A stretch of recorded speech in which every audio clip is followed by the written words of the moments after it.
From the times of the early Christian church, Christians have venerated the martyrs.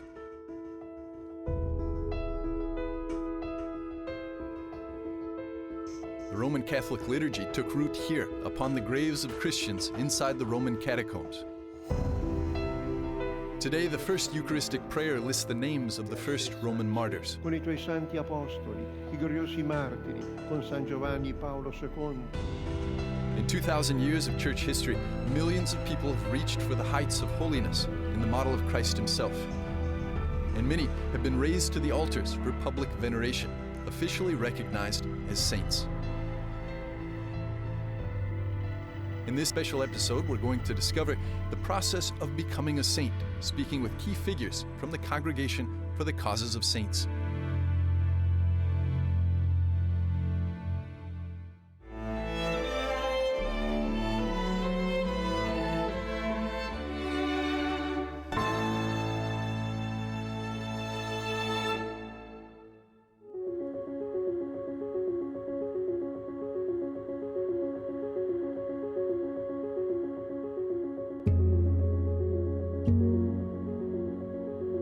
The Congregation for the Causes of Saints is one of 9 Vatican congregations that help the Pope in the governance of the Universal Church, part of the so-called Roman Curia.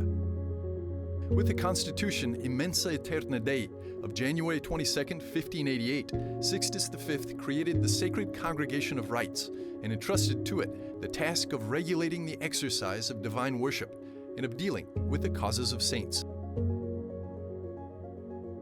At any given time, hundreds of cases of potential sainthood are undergoing careful review. When a case has undergone rigorous investigation, it's the congregation's cardinal prefect who presents it to the Pope. I would like to ask you, Your Eminence, what is the structure of this Congregation for Saints and how does it function? Allora, la Congregazione delle Cause dei Santi è il suo... Well, the Congregation for the Causes of Saints is its official title. It is a congregation with few people, about 30, who collaborate to examine the so-called causes. It functions like a final tribunal. Here, excuse the word tribunal, but it's where the processes that led to the canonization of a candidate are examined. Because, as we know, first there is the diocesan phase, and then there is the Roman phase. Therefore, the end of a cause is here, which is a journey that, in its entirety, can last a few years, some even 10 to 20 years, and some even a few centuries. Here the various steps are examined, and then the last word is the Holy Fathers. E poi l'ultima parola è del Santo Padre. At least 5 years must pass after a candidate's death before a cause can commence, though the Pope can dispense from this waiting period, as Benedict XVI did in the case of his predecessor, John Paul II. Why is there a rule of waiting 5 years? And what are the reasons for waiving this period?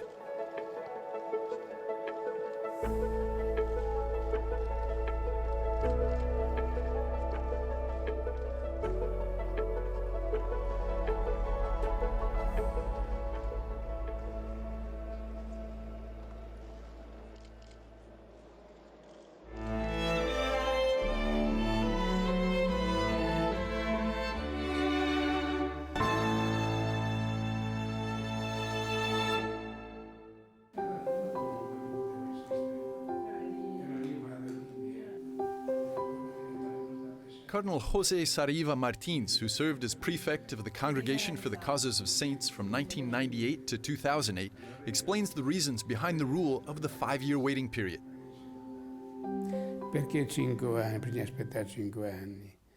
Why the need to wait 5 years? It is in order to get or have a concrete idea of the candidate, who the candidate is in the opinion of his or her confreres, the members of the community to which that candidate to be raised to the altar belongs. And these 5 years are a way of waiting to see who that personality really is. Because a process of formal beatification can only begin when we know who the person is, what his or her life was like. Did he or she preach, demonstrate, live the Christian virtues heroically?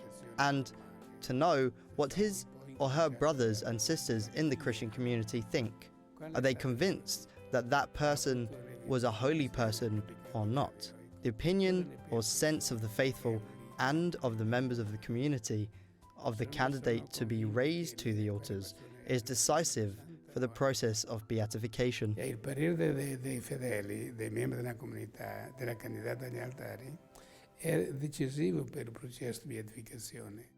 The sense of the faithful, in the Church's technical language called sensus fidelium or sensus fidei, is defined in the Catechism of the Catholic Church in paragraph 92. The whole body of the faithful cannot err in matters of belief. This characteristic is shown in the supernatural appreciation of faith, sensus fidei, on the part of the whole people, when from the bishops to the last of the faithful, they manifest a universal consent in matters of faith and morals. Considering the sensus fidelium, the Pope could dispense of the 5-year waiting period. Monsignor Robert Sarno worked in the congregation for almost 40 years, where he oversaw hundreds of cases for sainthood. He explains such a dispensation in the example of Mother Teresa. Take, for example, a figure like Mother Teresa. One of the reasons why that cause was started fairly early was because this sense of the faithful spread to the non-faithful. And the congregation the Holy See was bombarded with letters, spontaneous letters about both her holiness and graces and favors and spiritual graces that they had received, even to non-Catholics.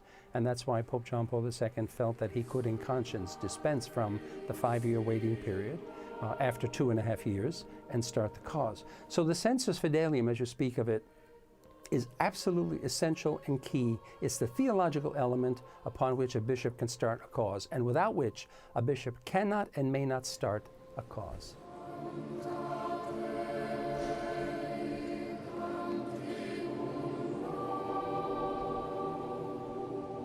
Soltanto dopo, se il popolo cristiano si dice Only afterwards, if the Christian people say they are in favor of beatification and are therefore convinced that he or she truly preached, demonstrated, or lived the virtues to a heroic degree, then the bishop appoints a commission to formally begin the process at the diocesan level, at the local level of the local church. And this commission studies the facts or cause well, and the bishop sends all that documentation to Rome, to the Congregation for the Cause of Saints.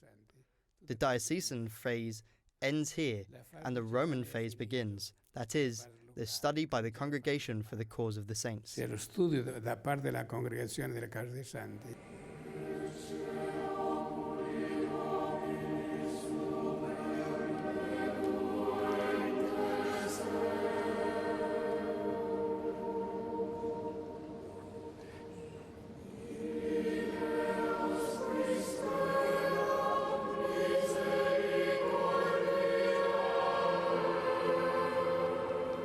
After the break, we're going to walk you through the whole process for the proclamation of sainthood, called the process of canonization.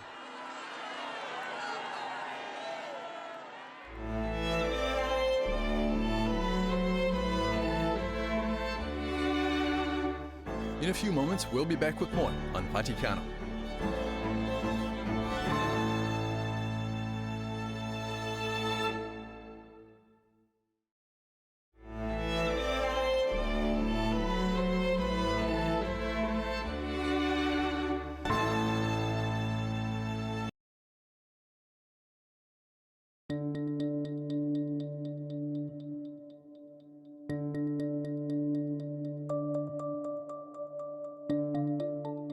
The whole process for the proclamation of sainthood, or in the Church's technical language, the process of canonization, has 4 distinct steps. In the first step, the individual is declared a servant of God. This process starts in the candidate's home diocese. When the necessary documentation is ready, it's sent to the Vatican's Congregation for the Causes of Saints for the next steps, the Roman phase of the cause. After review, if the candidate is seen to have exhibited heroic virtue in life, he or she is declared venerable, and the next step begins. Cause then advances to the third step, that of beatification, in one of 3 ways: recognition of a miracle, of martyrdom for the faith, or for the offering of one's life for others. When one of these three is recognized, the candidate is beatified, given the title of blessed, and can be venerated within a diocese, region, or religious order. The fourth and final step is that of canonization. A miracle must have happened in the time since the moment of beatification and be approved by the Pope. The Roman Pontiff could also make an exception, declaring a so-called equipollent canonization without recognition of a miracle, like was done in the canonization of Saint Pope John the 23rd. At this final stage, the rite of canonization is performed by the Pope himself, and the candidate is proclaimed a saint of the Universal Church. Beatos Ioannem vicessimum tertium et Ioannem Paulum secundum sanctos esse decernimus et definimus in nomine Patris et Filii et Spiritus Sancti.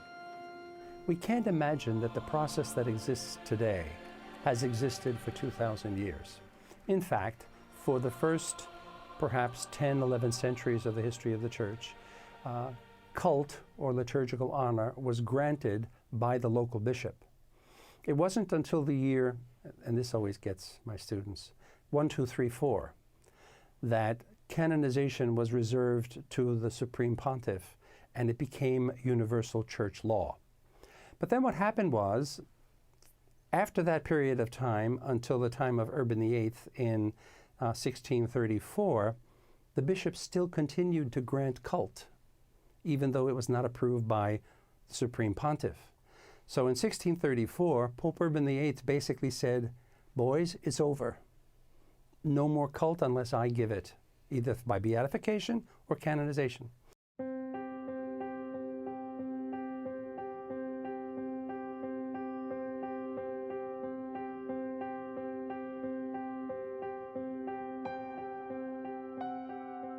It's important to study the life of the candidates carefully.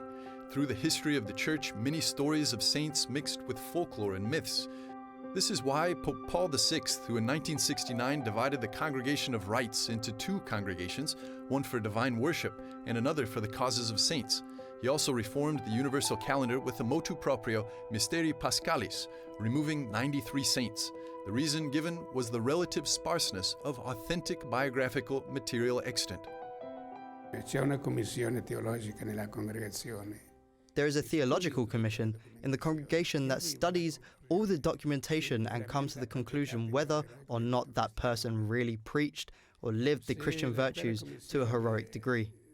If this commission gives a positive opinion, then it passes the case to the cardinals who are members of the congregation. There are 28 cardinals, and they must give the opinion and approve or not approve the opinion of the theological commission. If the cardinals approve the conclusion of the theological commission, the prefect of the congregation brings everything to the Pope, and the Pope approves or does not approve the case.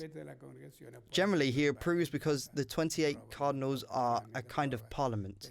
This or all this, as much as concerns the heroic virtues. Questo per quanto riguarda le virtù eroiche.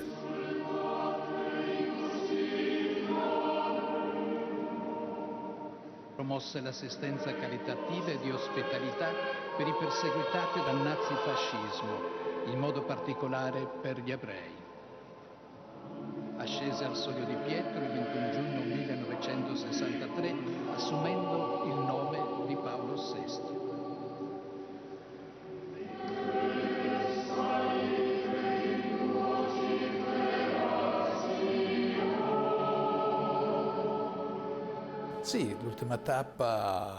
The last phase is the proper one, of the so-called ordinary session of the congregation, which includes some bishops and some cardinals. It is the final point of the whole process that begins in the diocese, then arrives here, and here the causes are examined by, if it is a matter of miracles, there is the opinion of the doctors, then the opinion of the theologians, and once they pass these two stages, then the dossier passes to the cardinals and bishops.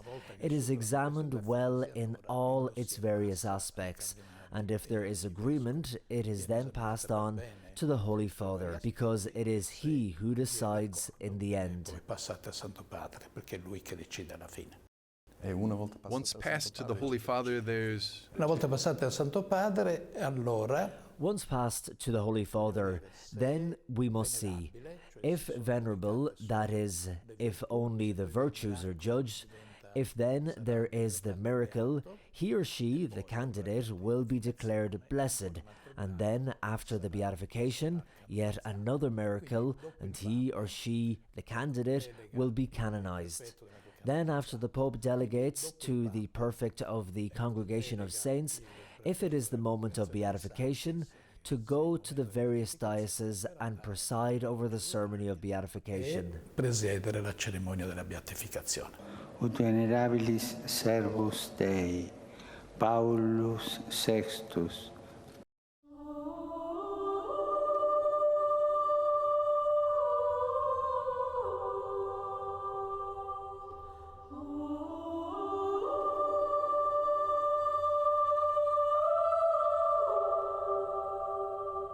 Public veneration can happen only after beatification. So in other words, beatification is permission by the Holy Father to have public cult in a reserved manner, in a limited manner, until the definitive judgment is made on canonization, on holiness through canonization, and therefore it's for the universal church. So at the time of beatification, the essential things about beatification is, number one, the title of blessed is given, and number two, the public cult is determined. In other words, the place and the manner.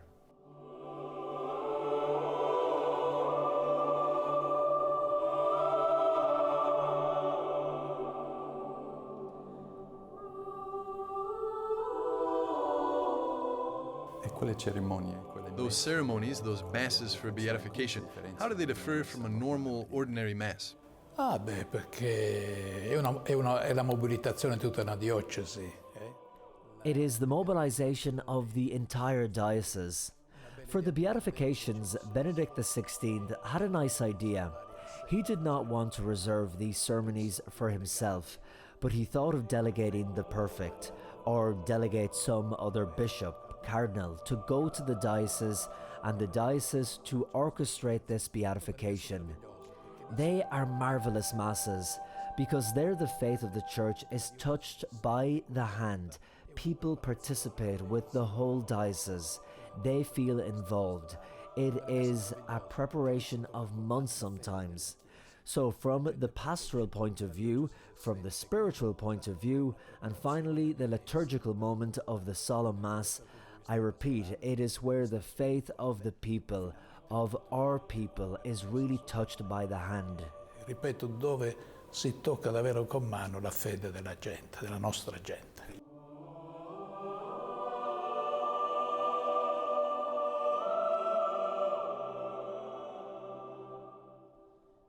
These solemn masses have great importance in spreading the legacy of newly proclaimed blesseds and to show others a new path to holiness.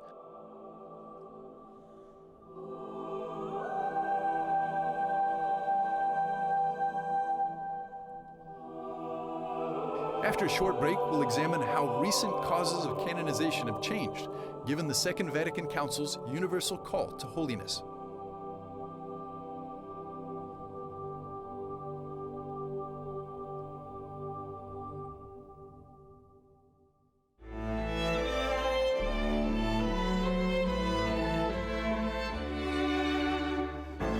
We'll be back after a short break with more on Vaticano.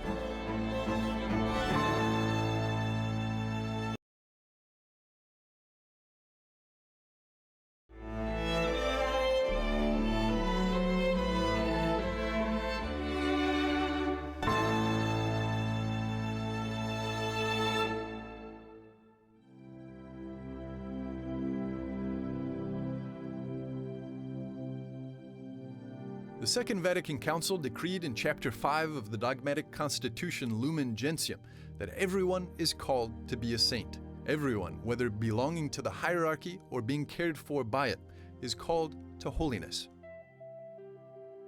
Dal Vaticano II, Since the Second Vatican Council with this call for universal holiness, how have these more recent causes of canonization changed? Come sono cambiate queste nuove cause di canonizzazione? Dunque, si può dire che anzitutto non è cambiata la serietà. Well, it can be said, first of all, the seriousness of examining our causes has not changed. Many begin and many are blocked because they don't meet the prerequisites. Many others go on. Well, John Paul II wanted a better speed of time, so the procedure had been streamlined a bit, and we are able to beatify in less time than before. After the Second Vatican Council, the number of saints has also increased, not only men and women religious, but also lay people, fathers of families, doctors, young people, and, in short, the variety of God's people. Insomma, è la varietà del popolo di Dio. Per simbolizzare. Was it to symbolize this universal call to holiness that it was also opened up to the laity? Sì, proprio il Vaticano. Yes, the Second Vatican Council made us discover this beauty, or rather emphasize this wealth, which has always been present in the Church. With the Second Vatican Council, it became even more evident that one becomes a saint not by retiring to the desert or to a monastery, but every baptized person is called to be a saint and becomes one day by day by seriously following the Word of God. He or she can become one step by step and can become a saint. Se prende sul serio la parola di Dio, lo può diventare passo passo e può diventare santo.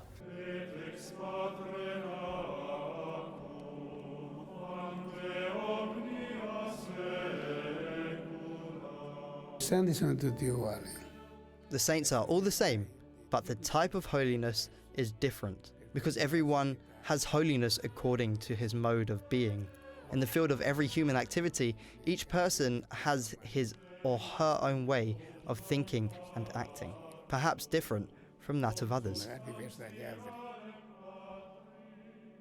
It's part of the responsibility of the Church, the catechesis of the Church, to teach the faithful, that these are real human beings. I think that document from Pope Francis about holiness next door is a wonderful tap in to the reality of holiness.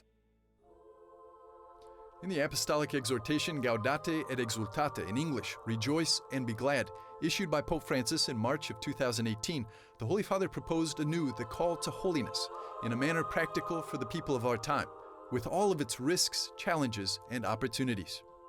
The father and the mother who change diapers at 2 or 3 o'clock in the morning, or get up to feed the baby day after day, night after night, isn't that heroic virtue? Isn't that heroic sanctity? Of course it is. Or when I was, my first parish in Brooklyn, guys would go to work on the docks at 4 or 5 o'clock in the morning, and come back 6, 7 o'clock at night, dirty, filthy, sweaty, every night, day in, day out, to put food on their tables, on their family's table. That isn't heroic virtue? Holiness? What is then? Someone who floats 5 feet above the floor? Someone who has holes in his hands and his feet? That's holiness? Yes, it is too. But not only. And I think that's one of the things that the document of Pope Francis was trying to get across. This idea that, you've got holy people right next door to you. Take a look at them too.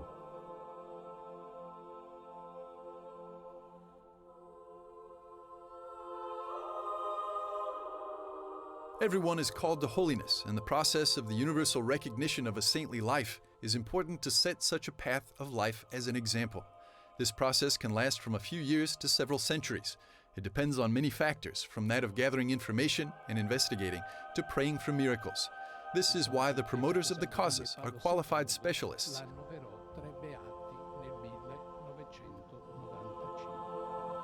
In the next episode of Vaticano on the Saints, we'll meet one and we'll discover the work of the postulator.